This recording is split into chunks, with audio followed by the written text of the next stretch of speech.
Ji condition for the maximum current from a series combination of cells में मान लो कि आपने एन सेल को सीरीज कॉम्बिनेशन में इस तरह से कनेक्ट किया है। ये आपका फर्स्ट सेल है, सेकंड सेल है और थर्ड सेल है। जब भी कॉम्बिनेशन होगी तो आप ये भी ध्यान रखना है कि जो पहले सेल का पॉजिटिव टर्मिनल है वो पहले के ही निगेटिव से इस तरह से सामने सामने और पहले का जो निगेटिव है दूसरे के पॉजिटिव से, उसी तरह से दूसरे का निगेटिव तीसरे के पॉजिटिव से, इस तरह से ये कनेक्ट होता हुआ कंटिन्यूसली चलेगा और करंट जो आपकी फ्लो होगी वो पॉजिटिव से निगेटिव की तरफ जाएगी। यहाँ पे एक रेजिस्टेंस भी हमने लिया हुआ है, ये एक्सटर्नल रेजिस्टेंस है। इसको ये जो है इसको आप बोलोगे ये external resistance.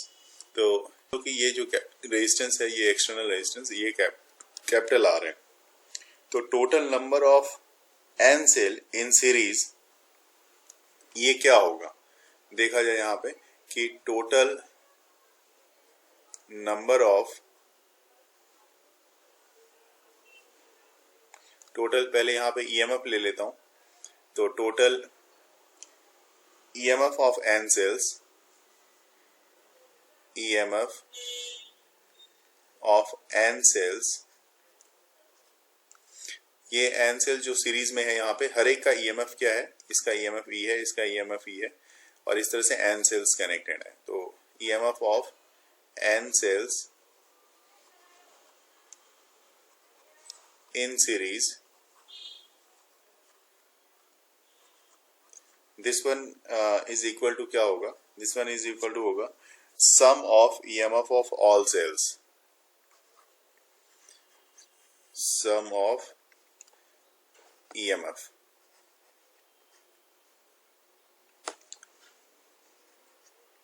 Of all cells. अब ये जो सेल्स है, जिससे मान लो यहाँ पे 5 सेल्स होते तो सबका सम हो जाता है। जैसे यहाँ पे 5 है तो E plus E plus E plus E, इस तरह से 5 टाइम्स हो जाता। तो अगर यहाँ पे आपके पास 5 है तो 5 को आप 5E लिखोगे तो 5E हो जाएगा।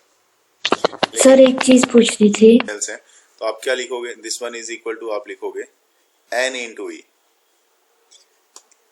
ठीक है।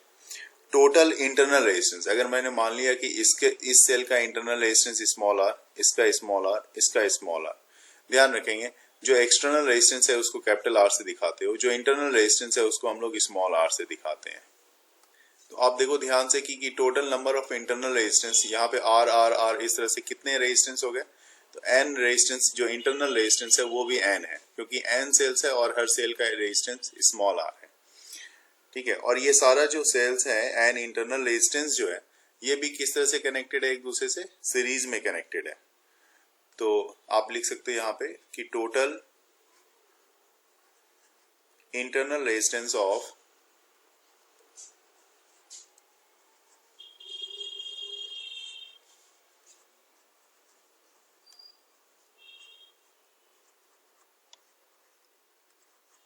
एन सेल्स, और इसको आप दिखा सकते हो इस तरह से, क्योंकि ये सीरीज में है, इन सीरीज है ना। इन सीरीज इसलिए मैं बोल रहा हूँ, मान लो इस रेजिस्टेंस का इंटरनल रेजिस्टेंस स्मॉल आर है, दूसरे का भी स्मॉल आर है, तीसरे का भी स्मॉल आर है, इस तरह से यहाँ पे लास्ट वाले का भी एन, वहां का भी आर है। तो आर आर आर इस तरह से ये क्या हो जाएगा, इस तरह से एन टाइम्स आर होगा। तो आप लिख सकते हो यहाँ पे R plus R plus R plus R and so on.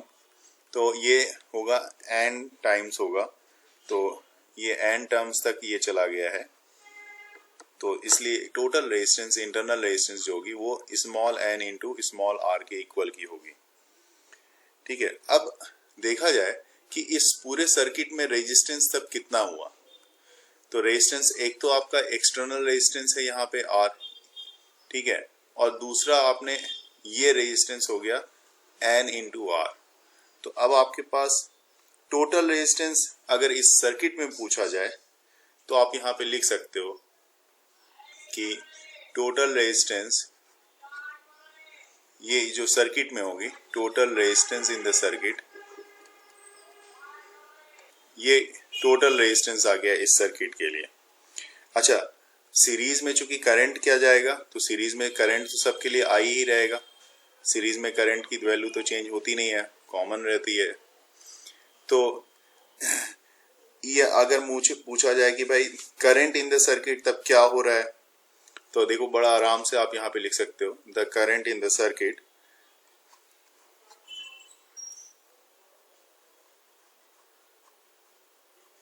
I equal to V by R होता है।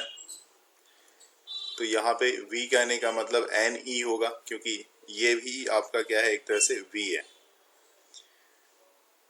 है ना। तो क्या NEV है?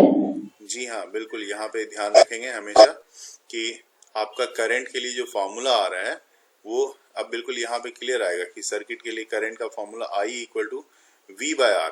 तो V यहाँ पे कहेंगे, आप पूरे सर्किट में पोटेंशियल NE है, यही V है, और R जो है टोटल रेजिस्टेंस आपका ये है, small n into small r plus capital R, ये आपका टोटल रेजिस्टेंस हो गया।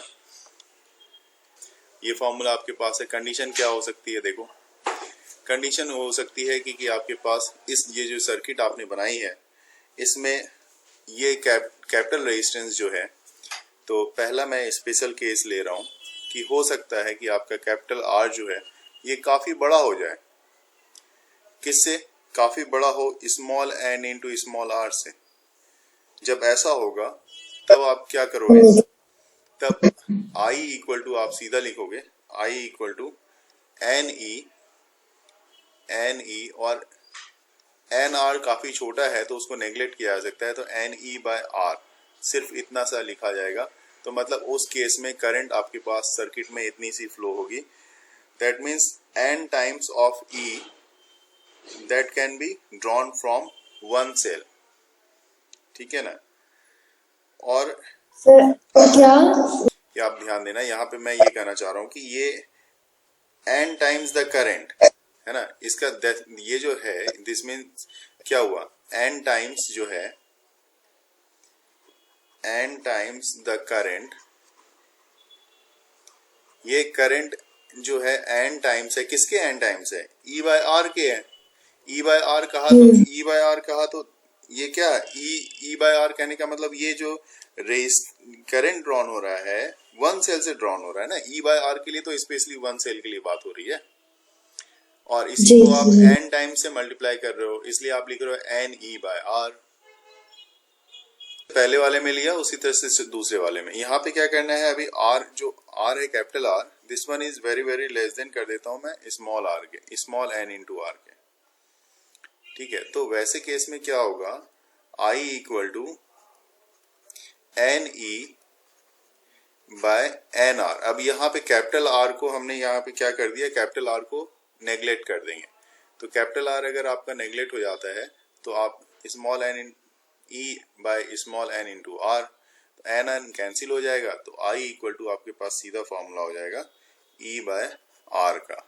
तो ये फॉर्मूला आ जाएगा आपके लिए। ये कंडीशनल है, स्पेशल केस के लिए यूज किया गया है। क्वेश्चन आता भी है तो क्वेश्चन में इस तरह का सीरीज सर्किट डायग्राम अगर आपको दे दिया जाएगा तो वहां पे बोला जाएगा कि मान लो जैसे मैंने 3 सेल यहाँ पे कंसीडर कर लिया, तो ये बोलेगा कि 3 सेल्स ऑफ EMF, हर एक की EMF बताई जाएगी। मान लो एक की EMF है 2 वोल्ट, दूसरे की 1.8 वोल्ट, तीसरे की 1.5 वोल्ट, ठीक है। इसको कनेक्ट किया गया है सीरीज में, और इसकी इंटरनल रेजिस्टेंस जो है, इसकी इंटरनल रेजिस्टेंस मान लो पहले की 0.05 है, दूसरे की 0.7 है और तीसरे की 1 ओम की रेजिस्टेंस है। और ये सब जो है एक एक्सटर्नल रेजिस्टेंस 4 ओम के रेजिस्टेंस से कनेक्टेड है। मतलब 4 ओम सबसे बड़ा रेजिस्टेंस माना जाएगा क्योंकि ये एक्सटर्नल रेजिस्टेंस है, तो इसकी वैल्यू भी है ज्यादा होगी, बड़ी होगी। तो 4 ओम के रेजिस्टेंस से इसको कनेक्ट कर दिया गया है। तो अब आपसे पूछा जाएगा इससे होके जो करंट की जो ड्रॉ होगी वो क्या होगी। करंट की ड्रॉ यहाँ पे अगर एमीटर लगा दिया जाए, यहाँ पे अगर एक एमीटर लगा दोगे तो इसमें करंट कितनी आएगी वो आपसे क्वेश्चन पूछा जाएगा। यहाँ पे हमने जैसे कंसीडर कर लिया 3 सेल है, सबकी EMF मतलब एक के लिए EMF E1, दूसरे की EMF E2 और तीसरे की EMF E3। 3 सेल्स हैं आपके पास, तीनों की EMF आपके पास दी हुई है। पहले की EMF आपके पास 2 वोल्ट, दूसरे की EMF जो है 1.8 वोल्ट और तीसरे की EMF जो है आपके पास दी हुई जाएगी 1.5 वोल्ट। इस तरह से 3 की ईएमएफ आपको यहाँ पे दे दी जाती है, ठीक है। और इस सब की जो इंटरनल रेजिस्टेंस है वो भी आपको दे दी जाएगी। तो इंटरनल रेजिस्टेंस आपके पास यहाँ पे दी जाएगी, इसकी इंटरनल रेजिस्टेंस क्या होगी, इसकी इंटरनल रेजिस्टेंस, इसकी इंटरनल, तो सबकी रिप्रेजेंटेशन भी होगी, क्योंकि हर की अलग अलग रिप्रेजेंटेशन। जैसे मान लो कि पहले वाले के इंटरनल रेजिस्टेंस मैं यहाँ पे मान लेता हूँ कि ये आपका R1 है, ये R2 है और ये R3 है, ठीक है। R1 की वैल्यू आपके पास दे दी जाती है, मान लो ये 0.05 ओम। R2 की वैल्यू आपके पास दे दी गई 0.7 ओम। R3 की वैल्यू आपके पास दे दी गई 1 ओम। इस तरह से ये तीनों की वैल्यू आपके पास दे दी गई। अब इसके बाद आपसे पूछा जाता है कि if the battery are connected an external resistance, battery जो है आपकी उसको आप एक्सटर्नल रेजिस्टेंस के लिए जैसे मैंने आपको बताया कि आप क्या करोगे, उसको कैपिटल R से लिखोगे। कैपिटल R की जो वैल्यू आपके पास दे दी गई है 4 ओम की, तो 4 ओम की वैल्यू आपके पास यहाँ पे दे दी गई है। तो अब आपको बताना है यहाँ पे, है ना, कि what would be the reading in ammeter. Ammeter में सर्किट डायग्राम में अगर एमीटर कनेक्ट किया है तो उसकी वैल्यू क्या होगी। इस केस में अगर पैरेलल कॉम्बिनेशन है तो पहला वाला जो E है इसकी भी इंटरनल रेजिस्टेंस स्मॉल r, दूसरे वाले के लिए भी इंटरनल रेजिस्टेंस स्मॉल r, तीसरे वाले के लिए भी इंटरनल रेजिस्टेंस स्मॉल r, और इसका एक्सटर्नल रेजिस्टेंस जो है वो कैपिटल R है। कि हमने मान लिया कि M सेल जो है यहाँ पे पैरेलल में कनेक्टेड है, स्मॉल m, ठीक है, M सेल्स, और यहाँ पे ये टर्मिनल्स हमारा A टर्मिनल्स है और ये B टर्मिनल्स है, दूसरा वाला टर्मिनल्स हमारा B टर्मिनल्स है। तो ऑब्वियस सी बात है जो पोटेंशियल होगी ना, जो A से B के अक्रॉस, चाहे E या ER इस वाले के लिए हो, फर्स्ट वाले के लिए, ये सेकेंड वाले के लिए, ये थर्ड वाले के लिए, तो EMF हमेशा अभी वही रहेगा हमारा।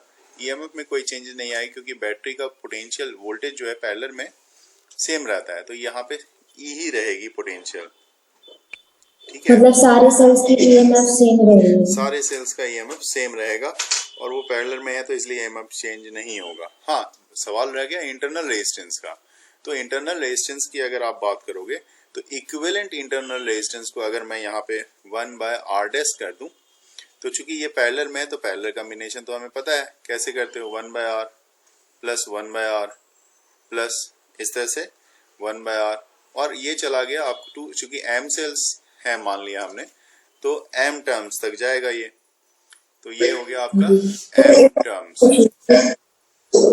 ठीक है। तो एक चीज पूछिए जी, अगर देखा जाए तो ये आपके पास जैसे ये हो गया, ये कितना हो जाएगा, ये R डैश 1, अगर मैं 1/R डैश लिखूं यहाँ पे 1/R dash, this one is equal to हो जाएगा M टाइम्स है तो M अपॉन R।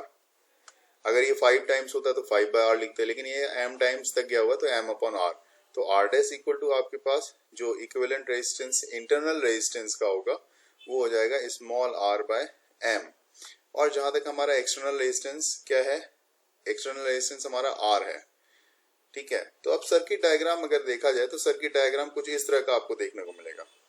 यहाँ पे आपके पास एक EMF है, ठीक है, और इसके साथ साथ आपकी एक इंटरनल रेजिस्टेंस का जो कॉम्बिनेशन है वो रेजिस्टेंस का कॉम्बिनेशन कुछ इस तरह का हो गया है। मतलब यहाँ पे मैं बोलूँ कि ये बैटरी का इंटरनल रेजिस्टेंस को मैं दिखा रहा हूँ, ये मान लो कि बैटरी का इंटरनल रेजिस्टेंस है, और ये बैटरी का इंटरनल रेजिस्टेंस के बारे में मैं लिखूं कि ये कितना है भाई, तो ये आप बोलोगे R/M है, और EMF तो E ही है, पैरेलल में कनेक्टेड है, बिल्कुल सही बात।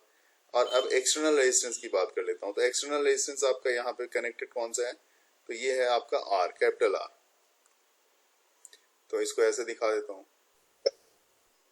जी सर एक चीज पूछ लीजिए जी सर, रेजिस्टेंस में क्या बोल रहे सर, कैपेसिटर और सेल में डिफरेंस है कोई? बहुत डिफरेंस है, बहुत डिफरेंस है। रेजिस्टेंस का काम है करंट को रेजिस्ट करना, कैपेसिटर का काम है चार्ज को स्टोर करना, है ना। और सेल जो अब ये वाला जो रह गया ये आपका इंटरनल रेजिस्टेंस, एक्सटर्नल रेजिस्टेंस रह गया ये R। तो अब टोटल रेजिस्टेंस सर्किट में कितनी है, तो R/M और प्लस R, टोटल रेजिस्टेंस ये है। तो इस सर्किट में टोटल रेजिस्टेंस हो गई जो कि आप यहाँ पे दिखाना चाहोगे वो this one is equal to R, capital R जो एक्सटर्नल रेजिस्टेंस है, और ये स्मॉल आर बाय एम जो इंटरनल रेजिस्टेंस है। ठीक है, अब हमेशा की तरह जैसे करंट क्या इस सर्किट से ड्रॉन हो रहा है, तो आई इक्वल टू हम लोग क्या लेते हैं, आई इक्वल टू ई बाय ई। यहाँ पे चूंकि ईएमएफ के बारे में मैंने बताया कि ये पैरेलल में है तो ईएमएफ सबका सेम होगा, तो E by capital R plus small R by M, total EMF upon total resistance. अब यहाँ पे आप इसको सॉल्व कर सकते हो, तो ये हो जाएगा M E by M R plus small R. तो ये टोटल करंट होगा, नेट करंट होगा जो कि इससे सप्लाई जा रही है। इसमें भी वही केस है कि फर्स्ट स्पेशल केस अगर मैं लेके दिखाना चाहूँ तो फर्स्ट स्पेशल केस आपका ये बताता है कि जो एक्सटर्नल रेजिस्टेंस है वो वेरी फॉर्मूला दोनों का सेम ही है ना? फॉर्मूला आप देख सकते हो, शुरू में वहां पे एन ई को यूज किया था हमने, एन को यूज किया था इससे पहले वाले में। मैं इससे पहले वाले का फॉर्मूला यहाँ पे दिखा रहा हूँ, अभी पास में ही है। तो ये देखो फॉर्मूला, यहाँ पे हमने फॉर्मूले में यूज किया था, देखो N E by small N into R plus capital R. तो यहाँ पे एन है, वहां पे एम है और कुछ नहीं है ना। वहां पे ये जो एम है ये पैरेलल में सेल का कॉम्बिनेशन को बता रहा है, तो इसलिए यहाँ पे पैरेलल के लिए आप ले रहे हो। ठीक है, और यहाँ पे जैसे वहाँ पे नंबर ऑफ इंटरनल रेजिस्टेंस दिया था। जी हाँ, यहाँ पे फर्स्ट केस में आप ठीक है, मान ठीक। रहे हो कि एक्सटर्नल रेजिस्टेंस जो है वो काफी छोटा है इंटरनल रेजिस्टेंस के रिस्पेक्ट में, तो ऐसे केस में आई इक्वल टू आपके पास क्या हो जाएगा, आई इक्वल टू आपके पास हो जाएगा, अगर ये काफी छोटा होता है आर बाय एम काफी छोटा होता है तो सीधा हो जाएगा आपके पास m E by R, m E by small r. ठीक है, और अगर सेकंड केस में मैं उल्टा कंसीडर कर लूं, जैसे अभी पहला मैं कंसीडर करते हैं, इस बार मैं कैपिटल आर मतलब एक्सटर्नल रेजिस्टेंस को काफी बड़ा मान लेता हूं स्मॉल आर बाय एम से। तो कैपिटल आर को अगर नेग्लेक्ट कर दें तो ये हो जाएगा E by R by M. तो यहाँ पे आई इक्वल टू आपके पास जो आपको मिलेगा, यहाँ पे I equal to E by R, बस ये आपको मिल जाएगा सेकेंड केस में, जब external resistance is very very larger than the internal resistance, equivalent internal resistance. Suppose कर लिया कि यहाँ पे जो है एन सेल्स जो है, स्मॉल एन सेल्स जो है ये इस तरह से वन स्मॉल से पहले वाले सर्किट वाले में एन सेल्स होंगे, एन सेल्स सीरीज में एन सेल्स, पैरेलल में एम सेल्स, ऐसे ऐसे बहुत सारे सेल्स कनेक्टेड हैं, और यहाँ पे इसका एक्सटर्नल रेजिस्टेंस जो है वो कैपिटल आर है। और इस तरह का कॉम्बिनेशन जिसमें सीरीज और पैरेलल का ग्रुपिंग है तो इसको मिक्स ग्रुपिंग बोला जाता है।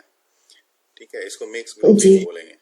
अब यहाँ पे देखो आप कितने सेल्स हो सकते हैं, उसकी इक्विवेलेंट रेजिस्टेंस यहाँ पे क्या होगी, ये सारी चीजों को पहले निकालना हमारे लिए जरूरी है। तो आप सोचो, पहले मैं और किसी की बात नहीं करूंगा, मैं बात करूंगा सीरीज के लिए। तो आप सोचो कि सीरीज में अगर हर एक सेल की ईएमएफ ई है, ठीक है, यहाँ पे अगर मैं बोलूं कि इस सेल, ये जो सेल है इसकी ईएमएफ ई है इसकी, तो एन सेल अगर कनेक्टेड है तो ऑब्वियस सी बात है यहाँ पे इस तरह से आप दिखा सकते हो कि भाई ये वाला जो सेल है इस तरह से जो बना हुआ है ना, और इसको मैं अगर कनेक्ट कर रहा हूँ यहाँ पे, तो सीरीज में जो सेल बने हुए हैं एन सेल बने हुए हैं, तो एन सेल बना हुआ है तो आपने क्या लिखा था, आपको याद होगा, आपने लिखा था कि उसको इसका इक्विवेलेंट जो रेजिस्टेंस लिखा था वो लिखा था एन ई, है ना। और इस तरह से एन ई जो सेल है, दूसरा भी यहाँ पे और भी सेल होगा, ये सारे के सारे एन ई जो है इस तरह से पैरेलल में कनेक्टेड है। मान लो ये भी एक, इसके बाद वाला दूसरा भी सेल हो गया, क्योंकि पहला वाला एन ई हो गया, यहाँ से यहाँ तक देखा हमने, पहला वाला एन ई हो गया, दूसरा वाला भी एन ई होगा, तीसरा वाला भी एन ई होगा।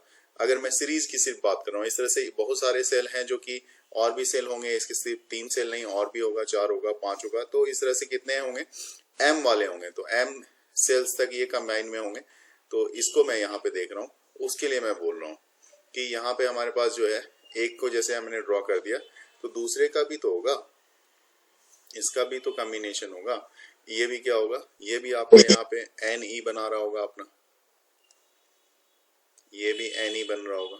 इस तरह से एन ई और एन ई बनते हुए कितने सेल्स होंगे, एम पैरेलल में है, तो पैरेलल में एम सेल्स का कॉम्बिनेशन है, ठीक है। तो और हर एक का इंटरनल रेजिस्टेंस क्या है, क्योंकि देखो अब ये बात भी सोचने वाली है कि भाई इसका इंटरनल रेजिस्टेंस स्मॉल आ रहा है, इसका भी स्मॉल आ रहा है, तो इसका भी स्मॉल आ रहा है। तो पहले वाले का जो ये पहला वाला सेल है यहाँ पे देख रहे हो, इसका इंटरनल रेजिस्टेंस क्या होगा, तो इसका internal resistance N into R होगा। ऊपर में जैसे मैंने देखा था, एक का आर, दूसरे का आर, तीसरे का आर, इस तरह से सबका कंबाइन किया था, तो वो क्या हुआ था, 5 टाइम्स मैंने बोला था तो 5 आर लिखोगे, एन टाइम्स है तो एन आर लिखोगे, है ना।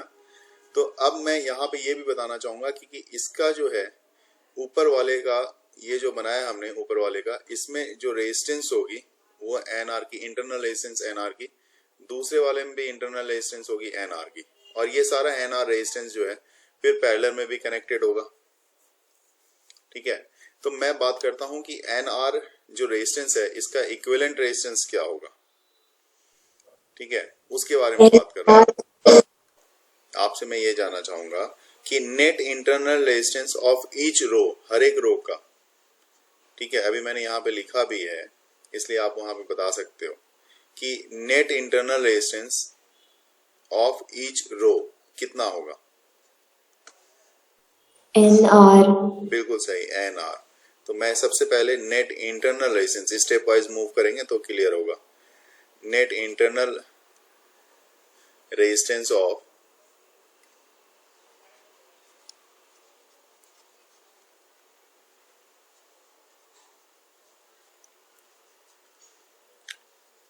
ईच रो के लिए आपने बताया, बिल्कुल सही बताया, वो आपने बताया एन आर, लिख दिया मैंने।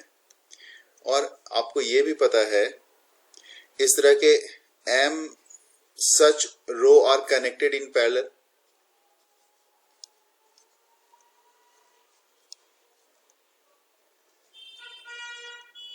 ये सब पैरेलल में कनेक्टेड है जी तो बिल्कुल सही। सर, आप मेरे को 1 मिनट देंगे, मैं जाके अपने हेडफोन्स ले आती हूँ, धूप से लगा लेती सवाल। मैंने मान लिया कि इसका टोटल इंटरनल रेजिस्टेंस जो है, टोटल इंटरनल रेजिस्टेंस, उसको मैं मान लेता हूं कि वो हमारा आर डैश है। तो आर डैश है तो इक्विवेलेंट रेजिस्टेंस जो R dash 1 by R dash का निकलेगा आपका, 1 by R dash equal to आप लिखोगे, चूंकि पैरेलल में है, इसका एन आर है तो आप इसके लिखो 1 बाय एन आर, फिर दूसरे का भी एन आर है तो ये भी पैरेलल में है तो प्लस 1 बाय एन आर, उसी तरह से तीसरे का भी 1 बाय एन आर, और एंड सो ऑन, प्लस करते हुए कहाँ तक जा रहे हो आप, क्योंकि ये एम टर्म्स तक जा रहा है ना, ये हो गया आपका एम टर्म्स, ये आ रहा है, तो इसको आप क्या लिखोगे, दैट मीन्स एम टाइम्स जो होगा ये एन 1 बाय एन आर के इक्वल होगा। इस तरह से आप इसको रिप्रेजेंट कर सकते हो। और अब ये आपके पास, तो आर डैश इक्वल टू कितना होगा, आर डैश इक्वल टू हो जाएगा एन आर अपॉन एम। तो टोटल रेजिस्टेंस सर्किट की कितनी होगी, अब आ जाओ, आप बात करनी है हमें यहाँ पे total resistance of the circuit. तो एक्सटर्नल रेजिस्टेंस आपके पास कैपिटल आर है, ऊपर दिख रहा है सर्किट में, और इंटरनल रेजिस्टेंस आपने निकाला है एन आर बाय एम, जिसको मैं बॉक्स में डाल दिया मैंने। तो अब आपके पास total resistance of the circuit जो होगी वो ये होगी, देखो टोटल रेजिस्टेंस,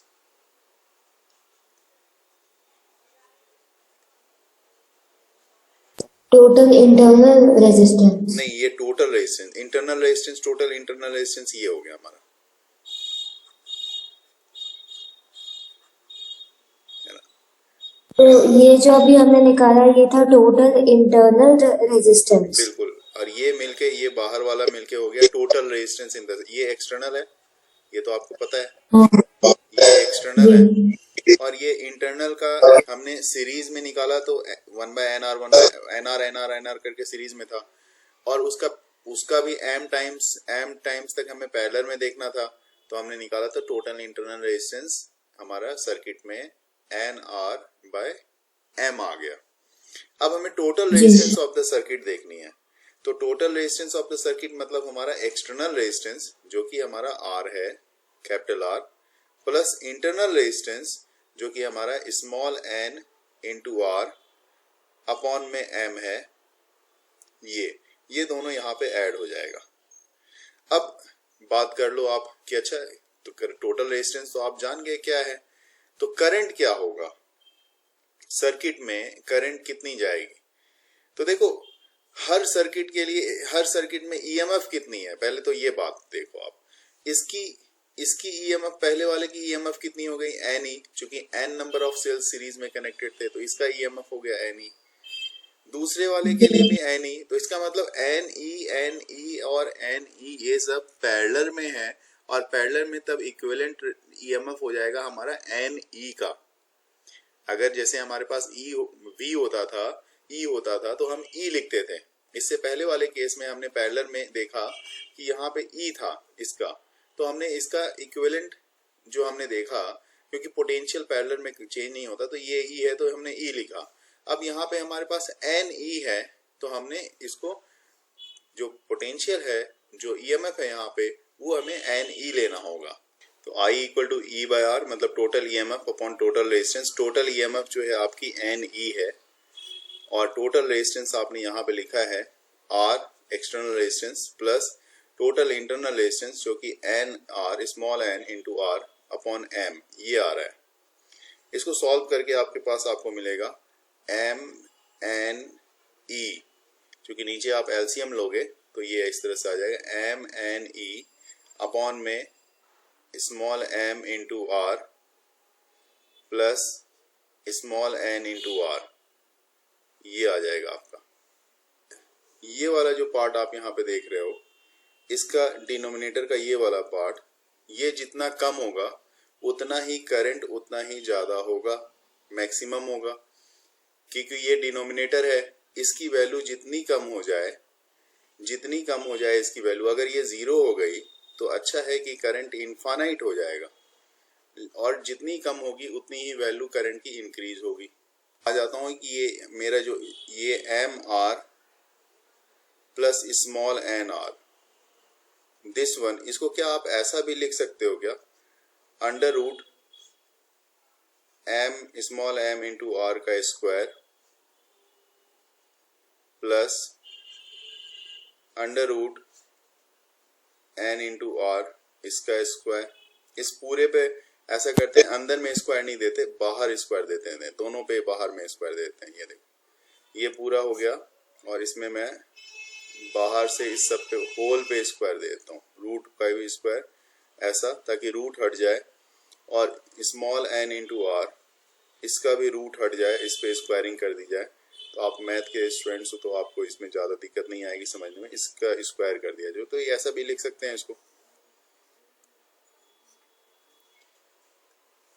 कुछ नहीं किया, रूट डाला और स्क्वायर कर दिया दोनों में, कर दी, कर सकते हैं। चलिए उसके बाद इसमें ऐसा भी कर सकते हो आप, ये एम आर, ठीक है, इसका रूट और इसकी स्क्वायरिंग की मैंने, प्लस एन आर इसकी रूट और इसकी भी स्क्वायरिंग की मैंने, फिर माइनस में लिख रहा हूं 2 root M R root N R, और फिर जितना मैंने माइनस किया उतना ही प्लस कर रहा हूं 2 रूट एम आर इंटू रून, हाँ, मतलब ताकि ये a माइनस बी के होल स्क्वायर के टर्म में, ये वाला टर्म मैं उसको दिखा सकूं कि a माइनस बी के होल स्क्वायर का टर्म ये बता रहा है, ठीक है। तो मैं यहाँ पे लिख सकता हूँ इसको ऐसा भी, under root M R minus under root N R, और इसका जो है मैं स्क्वायरिंग कर देता हूँ, ठीक है, प्लस, और ये हो जाएगा। अब सिर्फ आपके पास ये वाला टर्म बच रहा है, तो plus 2 under root M R M N, एक साथ मैं लिख देता हूँ M N capital R into small R, ऐसा मैंने लिख दिया। सर ऐसा नहीं हो सकता कि दोनों रूट में है? नहीं, ये तो दोनों ही अलग अलग रूट में एक साथ भी तो रूट में अलग अलग भी रूट में लिख सकते हैं और डिफरेंट वे में भी लिख हाँ सकते हैं। बहुत ही अच्छे से एक बात पता होगी कि परफेक्ट स्क्वायर जिसका भी होता है उसकी वैल्यू कभी भी निगेटिव में नहीं आती। अगर ये स्क्वायरिंग कर रहे हो तो इवन यहाँ पे माइनस मतलब 5 - 7 भी हो जाए, इसकी स्क्वायरिंग कर दी जाए तो ऑब्वियसली बात है 5 - 7 मतलब -2 आएगा। -2 की स्क्वायरिंग भी जो भी आएगी वो पॉजिटिव ही आती है, +4 आएगी। तो इसका मतलब जी perfect square root can never be negative. तो यहाँ पे जो परफेक्ट स्क्वायर रूट है, ये वाला जो टर्म्स है ये स्क्वायर रूट में, तो ये कभी निगेटिव तो होगा नहीं, ये जब भी होगा पॉजिटिव होगा। ठीक है, अब रह गई बात, ये जब पॉजिटिव होगा तो मैं इसके बारे में सिर्फ बात कर रहा हूं अब कि इसके लिए क्या करना चाहिए हमें। तो देखते हैं इसके बारे में, एक टर्म्स और आते हैं हम लोग यहाँ पे बात कर लेते हैं कि अंडर रूट जो आपका है, under root small m into capital R minus under root N R, तो ये पॉजिटिव होगा और इसको कितना भी मिनिमम किया जाए तो ज्यादा से ज्यादा आप 0 तक लेके जा सकते हो अगर कम करना हो तो इसकी वैल्यू को। क्योंकि ये मेरे पास क्या है, मेरे पास डिनोमिनेटर का टर्म है, ये जो मेरे पास डिनोमिनेटर का टर्म है इसको मैं मिनिमाइज कर सके देखना चाहता हूँ कि कितना कम किया जा सकता है। तो इसको, इसका मतलब मैं 0 कर सकता हूँ ज्यादा से ज्यादा, उससे निगेटिव में तो आएगा नहीं इसकी वैल्यू, तो मैं 0 तक जा सकता हूँ। 0 तक जाने का मतलब है, इसका मतलब कि M R is equal to मैं एन आर लिख सकता हूँ। और यहाँ पे मैं कैपिटल आर की बात करूं तो इसको मैं लिख सकता हूँ small N into R by M, ऐसा मैं लिख सकता हूँ। तो इसका मतलब जी जो एक्सटर्नल रेजिस्टेंस है आपकी, ये टोटल इंटरनल रेजिस्टेंस है ना ऑफ सेल जो है उसके इक्वल आ रही है। यहाँ पे अपॉन में एम कर रहे हो तो उसके इक्वल आ रही है। तो ये एक कंडीशन हो जाती है आपके पास कि इस कंडीशन में अगर एक्सटर्नल रेजिस्टेंस की value N R by M हो गई तो आपके जो करंट होगी उस सर्किट में मिक्स ग्रुपिंग ऑफ सेल में, उसमें करंट मैक्सिमम फ्लो करेगा। तो किरचॉफ्स लॉ का, इसको फर्स्ट लॉ, किरचॉफ्स लॉ को जंक्शन लॉ भी बोलते हैं। हाँ इसको फर्स्ट किरचॉफ्स लॉ भी बोला जाए, फर्स्ट लॉ ऑफ किरचॉफ्स, या फिर इसको आप बोलते हो जंक्शन लॉ। जंक्शन क्या पॉइंट लॉ भी बोलते हैं, जंक्शन रूल भी बोलते हैं, या फिर आप यहाँ पे इसको पॉइंट रूल भी बोला जाता है। ये सारे नाम इसी के हैं, पॉइंट रूल। उसी तरह से दूसरी तरफ ये जो सेकेंड लॉ है जिसको आप सेकेंड लॉ को लूप रूल भी बोलते हैं, लूप रूल, या इसको आप वोल्टेज लॉ भी बोलते हैं। इसको Kirchhoff's voltage law, KVL short में बोला जाता है, किरचॉफ्स वोल्टेज लॉ ये भी बोला जाता है इसको, यह किरचॉफ्स पोटेंशियल लॉ, ये सब नाम से इसको जाना जाता है। किसी भी सर्किट में किसी भी पॉइंट पे, मान लो कि एक पॉइंट में यहाँ पे कंसीडर कर रहा हूँ कि ये एक पॉइंट है, किसी भी पॉइंट पे जितनी करंट आती है एक तरफ से, तो आने वाली जो करंट होती है, मान लो कि यहाँ से करंट आ रही है, ये एक करंट आ गई I1, एक करंट आ गई I2, एक करंट आ गई I3। इस पॉइंट पे तीन तरफ से, तीन अलग अलग डायरेक्शन से करंट आ रही है, ठीक है, और सबकी डायरेक्शन अलग अलग। तो आपने देखा ये I1 है, ये I2 है और ये I3 है, मैंने ऐसा मान लिया। बेशक यहाँ पे मैं इसकी नेमिंग भी ले देता हूँ कि ये I1 करंट आ रही है, यहाँ पे दूसरे पॉइंट पे, एक पॉइंट पे आ रही है I2 करंट आ रही है, और एक पॉइंट पे ये तीनों I3 करंट आ रही है। इस तीनों करंट के आने के बाद जितनी करंट इससे बाहर निकलेगी, मान लो कि ये करंट जो है ये इधर से बाहर निकल रही है, इधर से बाहर निकल रही है, तो दो तरह से, दो डायरेक्शन में अलग अलग डायरेक्शन से करंट बाहर निकल रही है। तो ये मान लिया कि ये I3 करंट बाहर निकल रही है, तो I4 करंट बाहर निकल रही है। तो बस इतना से ही किरचॉफ जी ने बताया, किरचॉफ साहब ने बताया कि भाई देखो टोटल इनपुट करंट किसी भी सर्किट में जो टोटल इनपुट करंट जो होती है उस पॉइंट पे, है ना, और टोटल आउटपुट करंट, वो दोनों का जो सम होता है वो इक्वल होता है। मतलब इनपुट करंट कितना है, देखो आउटपुट करंट कितना है, आउटपुट करंट आप देख रहे हो यहाँ पे I3 और I4 होता है, तो I3 प्लस I4 ये किसके इक्वल होगा, तो जितनी करंट इसके अंदर आ रही है, आ कौन रही है, तो आ रही है करंट आपकी I1 plus I2 plus I3। ये तीन डायरेक्शन से करंट, तीन अलग अलग डायरेक्शन से यहाँ पे करंट आ रही है। ये तीनों करंट, जितनी करंट इसमें इन कर रही है और जितनी करंट बाहर निकल रही है, तो total incoming current is equal to total outgoing current. This is known as Kirchhoff's first law. ठीक है। और सो मतलब अंदर कहाँ पर आ रही है? देखो इस पॉइंट पे किधर से आ रही है, इस पॉइंट की तरफ आ रही है ना। मतलब पॉइंट क्या है? पॉइंट कोई कंडक्टर है, कोई वायर है? नहीं, सारी वायर है, सारी वायर है। यहाँ पे अगर एक अलग अलग डायरेक्शन से वायर से करंट आ रही है तो सारी वायर है ये, और यहाँ पे करंट आ रही है इससे, और जितनी जा रही है, तो मतलब अगर जी आने वाली वायर की करंट और जाने वाली वायर की करंट दोनों का जो सम है, सम इक्वल होता है। तो जितने तरफ से I1 आई तो I1 प्लस I2 भी आ रही है, तो आने वाली करंट को सबको ऐड कर दिया और जाने वाली करंट को ऐड कर दिया और दोनों को इक्वल दिखा दिया। तो इसको बोलते हैं total input current is equal to total output current. या फिर आप इसको ऐसे भी दिखा सकते हो। देखो एक और तरीका है, I1 plus I2 plus I3 plus, अब देखो यहाँ पे प्लस तो मैं लिख रहा हूं, लेकिन ये I4 मैं माइनस में लिख रहा हूं, ऐसे लिख सकते हैं। I3 है ना, I4 और ये I5 होगी, तो ये I5 मैं कर देता हूँ, I4 और I5 है। तो यहाँ पे देखो ये जो यहाँ पे इसको मैं I4 और I5 बना देता हूँ। चूंकि I3 तक तो आ रही है करंट, तो I4 और I5 करंट जाएगी बाहर, तो इसको मैं इसलिए यहाँ पे बना रहा हूँ मैं I4 और I5। तो ये I4 हो गई और ये हो गई आपकी I5। तो ये जो I4 है, ये वाली माइनस I4 और ये प्लस, अब माइनस I5 हो जाएगी, minus I5। This one is equal to कितना हो गया?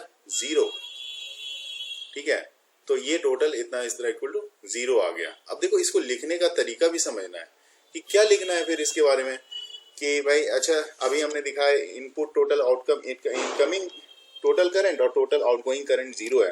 तो इसका मतलब आप इसको डिफाइन कैसे करोगे? तो आप डिफाइन इस तरह से कर सकते हो कि in an electric circuit the algebraic sum of current at a junction is 0। ठीक है। तो अलजेब्रिक सम, ये क्या हुआ? टोटल का सबका अलजेब्रिक सम है। अलजेब्रिक सम मतलब यहाँ पे आपने दिखाया जो निगेटिव वाला है उसको भी प्लस करके यहाँ पे माइनस में ब्रैकेट में लेके सबका सम दिखा दिया। ये सर्किट डायग्राम है। इसमें एक जनरल केस में मान लेता हूँ कि यहाँ पे 5 एम्पियर की करंट इन हो रही है, यहाँ पे 3 एम्पियर की करंट इन हो रही है। ठीक है। और यहाँ से निकल रही है 2 एम्पियर, यहाँ से निकल रही है 1 एम्पियर। ठीक है। तो आपसे पूछा गया क्वेश्चन में कि ये वाला जो पॉइंट है, इस पॉइंट से कितने एम्पियर की करंट बाहर आएगी, यही क्वेश्चन आता है। तो सिंपल सी बात है, 5 और 3 8 एम्पियर अगर इन हो रहा है तो 8 एम्पियर बाहर आना चाहिए। तो यहाँ पे 2 और 1 3 बाहर आ रहा है, तो इधर से बाहर आ रहा होगा 5 एम्पियर की करंट। बिल्कुल सिंपल से है। तो यहाँ पे आप इसको इस तरह से भी दिखा सकते हो कि मैथमेटिकली जो इसको एक्सप्रेस करते हैं हम लोग, ये दिखाते हैं कि sum of total current in a circuit, summation of total current in a circuit is equal to 0। ये इस तरह से भी हम लोग इसको दिखा सकते हैं। तो ये भी फॉर्मूला का एक रिप्रेजेंटेशन का एक मेथड है, अच्छा मेथड है। इस तरह से आप रिप्रेजेंट कर सकते हो इसको। जिस तरह से सम ऑफ टोटल करंट अभी मैंने किया था, उसी तरह से यहाँ पे समेशन ऑफ टोटल वोल्टेज, मतलब in a circuit, in a close circuit, delta V equal to summation of delta V equal to 0, ऐसे लिखा जाता है। और ऐसे भी आप लिख सकते हो समेशन ऑफ EMF के लिए, या इसको आप summation of E equal to क्या होता है, V इक्वल टू जैसे IR होता है तो E इक्वल टू IR होता है। तो दिस वन ऐसा भी लिख सकते हो, है ना। और इसको आप सर्किट डायग्राम पहले मैं दिखाऊंगा, उसके बाद बात करते हैं। जो सर्किट डायग्राम बनाया इसमें आपने यहाँ पे मान लो कि EMF इसकी E1 है। ठीक है। हर एक की अलग अलग EMF ले लेते हैं। यहाँ पे इसकी EMF मैंने E1 मान ली, इसकी EMF E2 मान ली मैंने। जिससे EMF E1 है वहां से जो उससे जो रेजिस्टेंस कनेक्टेड है उसको मैं मान लेता हूं कि इसका रेजिस्टेंस R1 है। और अगर E2 है तो इस तरफ अपनी कन्वीनियंट के लिए इसकी रेजिस्टेंस को मैं R2 मान लेता हूं। और एक लास्ट रेजिस्टेंस है, इसको मैं R3 मान लेता हूं। 3 रेजिस्टेंस मैंने यहाँ पे सर्किट में दिखा दी। बात हमें अच्छे से पता है कि बैटरी का जो है, ये बैटरी का देखो यहाँ से करंट का फ्लो होगा पॉजिटिव से, तो पॉजिटिव से इधर से जाएगा ऐसा। तो मान लो यहाँ पे ये भी देखने वाली बात होगी कि इससे जो E1 से है, मान लो इससे I1 करंट जा रहा है इस तरफ, इस तरफ जा रहा है, उसी तरह से इससे I2 करंट जा रहा है, ठीक है, ये I2 करंट इस तरफ जा रहा है। अब ये E1 करंट, अब I1 करंट इधर आएगा, I2 करंट इधर आएगा, तो ये दोनों मिलके I1 इधर जा रहा है और I2 इधर जा रहा है ऊपर, दोनों मिलके ऊपर जो करंट जाएगा वो करंट होगा आपका I1 प्लस I2 का। कि अब देखो यहाँ पे क्या हुआ, ये एक जंक्शन है, जंक्शन रूल की काम कर रहा है कि इधर से I2 करंट आ रही है, इधर से I1 करंट आ रही है, तो ये हो गया आपका I1 plus I2। Junction rule में तो यही होता है, अगर दो तरफ से करंट आती है तो वो दोनों ज्वाइन करते हैं, तो यहाँ पे I1 प्लस I2 करंट आ रहा है। अब सारा जो पॉइंट्स है उसको भी मैं यहाँ पे कंसिडर कर लेता हूँ कि ये मान लो आपका ये वाला जो पार्ट है ABCD सबको मैं मान लेता हूँ कि सबके, ताकि हमें सॉल्व करने में थोड़ा आसानी हो जाए। यहाँ पे आपका A है पॉइंट, ये B है, ये C है, ठीक है, और यहाँ पे अलग अलग आप उसको ले लो, A B C इस तरह से करके दिखा दो, ठीक है, तो आके आपको दिक्कत ना हो। अगर मैं पेपर में मान लो कोई सर्किट डायग्राम मुझे सॉल्व करने दे और मैं इक्वेशन भी लिख दूं, तो इक्वेशन पे हमें मार्क्स मिलेगा। बेशक हम इसको सॉल्व नहीं भी कर पाए तो कोई बात नहीं, लेकिन हाँ MCQ में तो आपको रिजल्ट पे पहुंचना ही पड़ेगा, तो बिना रिजल्ट के आप टिक भी नहीं कर सकते। तो अब यहाँ पे मैं सर्किट डायग्राम की बात कर रहा हूँ, तो यहाँ पे मैं किसी भी डायरेक्शन में, एक डायरेक्शन में मैं इसको कंसिडर कर रहा हूँ कि देखो मैं यहाँ पे कंसिडर कर रहा हूँ, एक लूप कंसिडर कर रहा हूँ और इस लूप को मैं इस तरफ क्लॉकवाइज मूवमेंट ले रहा हूँ। लूप कौन सा, तो मैं पहले वाला जो लूप ले रहा हूँ, यहाँ पे एक पूरा का लूप, पूरा लूप तो A B C D E F A इस तरह से पूरा का लूप बड़ा सा बन रहा है, ठीक है, उसमें मैं A B C F A पहला लूप मैं नीचे वाला ले रहा हूँ, A B C F A। तो इसमें मैं दिखा रहा हूँ कि ये जो in loop A B CFA इस लूप में मैं एक एक करके मूव करूंगा। कैसे मूव करता हूं वो देखने वाली बात होगी। यहां से देखो, मैं चाहता हूं कि मैं यहां से चलूं, यहां से इस तरफ से, तो यहां पे इसके इस दोनों के बीच की पोटेंशियल क्या है, अगर मैं इसके और इसके बीच की बात करूं तो यहाँ पे पोटेंशियल क्या है, तो potential V equal to IR होता है। तो यहां से इससे इसमें करंट जा रही है I1 और इसका रेजिस्टेंस है R1, तो ये हो गया I1 R1, इसका पोटेंशियल हो गया I1 R1। बड़ा आसान था। अच्छा, अब दूसरी तरफ आप देखो, ऊपर चले जाओ, ऊपर आप आ रहे हो, यहाँ पे जब आप ऊपर आ रहे हो B से C की तरफ, और आप लूप चूंकि मैंने ये लिया है तो C से मुझे मूव करना पड़ेगा F की तरफ, C से F की तरफ, लेकिन मैं C से F की तरफ मूव करना चाहता हूं, लेकिन मैं क्या देख रहा हूं यहाँ पे, मैं देख रहा हूं करंट की डायरेक्शन जो है इसमें अपोजिट है। करंट की डायरेक्शन इधर लेफ्ट साइड में है और मैं मूव करना चाह रहा हूं राइट साइड में C से F की तरफ, और करंट की डायरेक्शन है F से C की तरफ। तो जब करंट की डायरेक्शन अपोजिट हो और मैं मूव करना चाह रहा हूं उसके अपोजिट मतलब C से F की तरफ, तो मुझे यहाँ पे माइनस लेना पड़ेगा। तो माइनस लेना पड़ेगा क्योंकि करंट की डायरेक्शन के अपोजिट जा रहा हूं, तो माइनस हो गया। ये इसकी पोटेंशियल अब देखोगे यहां से यहां तक की पोटेंशियल, तो ये I2 R2, तो माइनस I2 R2, ठीक है, ये हो गया। तो यहाँ पे मैंने दो का algebraic sum of resistance product देखा।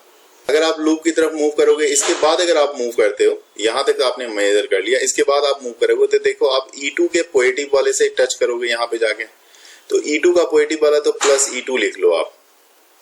इसके बाद आप और आगे चले, इधर चले आए, और उसके बाद E1 के नेगेटिव को आपने टच किया, तो जिसको टच किया माइनस को, तो माइनस E1 लिख लो, और this one is total equal to 0 कर दो। तो देखो ये पोटेंशियल किसका, I1 R1 का। अगला पोटेंशियल किसका, I2 R2 वाला का, तो I2 R2 वाला। उसके बाद इसकी पोटेंशियल, ये भी पोटेंशियल है बैटरी का E2, तो E2, और उसके बाद इसकी भी पोटेंशियल है E1, तो ये E1। सब का पोटेंशियल का सम, मैंने बोला है सबका सम क्या होता है, 0 होता है। तो किसी भी क्लोज सर्किट में सेम लूप ला दूसरे वाले लूप में लगाते हैं। देखिए कौन सा लूप है इस बार हमारे पास, ऊपर वाला लूप है। ऊपर वाला लूप है जो कि ABCFA। अगर मैं ABCFA इसके लिए अभी मैंने लगाया था, और दूसरा वाला जो है आपके पास देखो CDEFC। तो अभी लूप आपके पास इन लूप CDEF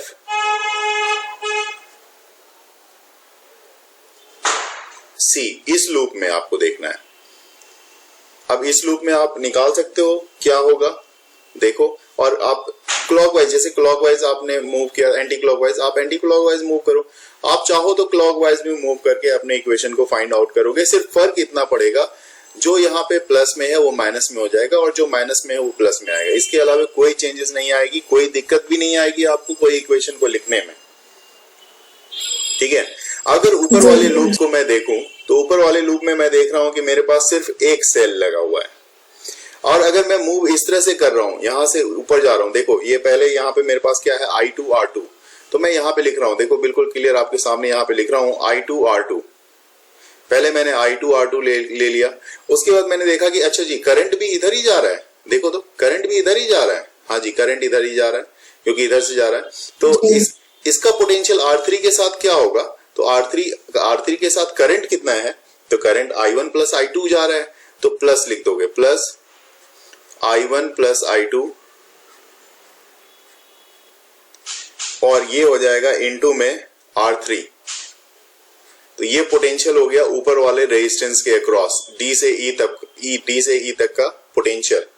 उसके बाद नीचे आप आ रहे हो तो ये आपको क्या मिल रहा है, माइनस E2, ओके, क्योंकि ये निगेटिव से टच कर रहा है बैटरी के, तो माइनस E2 इक्वल टू 0। तो फिर से यहाँ पे आपका क्या हो गया, net potential in a loop is 0। तो अब आप यहाँ पे इसको अरेंज कर सकते हो, आप यहाँ पे इस तरह से भी लिख सकते हो, देखो I2 R2 प्लस ये हो जाएगा I1 plus I2 into R3 और E2 को मैं इक्वल के उस तरफ ले जाऊं, R3 इक्वल टू ये हो जाएगा E2। उसी तरह से ऊपर के इक्वेशन में भी मैं ऐसा कर सकता हूं चेंजेस कि I1 R1 minus I2 R2 और इक्वल टू उस तरफ मैं इक्वल के ले जाऊं तो E1 माइनस E2। तो ये दो इक्वेशन आपको मिल जाएगा। सर हमने E2 हमने माइनस क्यों किया है यहाँ पे? E2 क्योंकि ये उधर गया, इक्वल के उधर जाएगा तो ये माइनस हो जाएगा, E1 उधर जाएगा तो प्लस हो जाएगा इक्वल के उधर। ये तो सिंपल कैलकुलेशन है। PQRS एक नेटवर्क है, PQRS एक नेटवर्क है जिसमें इस तरह की करंट की पोजीशन है और करंट जो जा रही है यहाँ से जो करंट जा रही है इस तरफ, ये देखो इस तरफ जो करंट जा रही है, ये मान लो कि ये करंट जा रही है आपकी I करंट जा रही है। तो I करंट, अब सिर्फ I करंट अगर यहाँ से जा रही है तो ये करंट यहाँ पे आगे दो पार्ट में डिवाइड होगी। मान लिया कि ये करंट यहाँ पे ऊपर जो जा रही है करंट, ये I1 करंट जा रही है जो 20 ओम के रेजिस्टेंस से होके जा रही है। तो बचा हुआ जो करंट जाएगा, बचा हुआ कितना करंट बचेगा, तो I माइनस I1 का करंट बचेगा। I माइनस I1 का करंट जो है वो मूव कर रहा है PR की तरफ मूव कर रहा है ये वाला, और यही I माइनस I1 का करंट आगे भी जाएगा इस तरफ, ऊपर भी जाएगा और यहाँ पे भी I माइनस I1 का करंट आपको मिलेगा।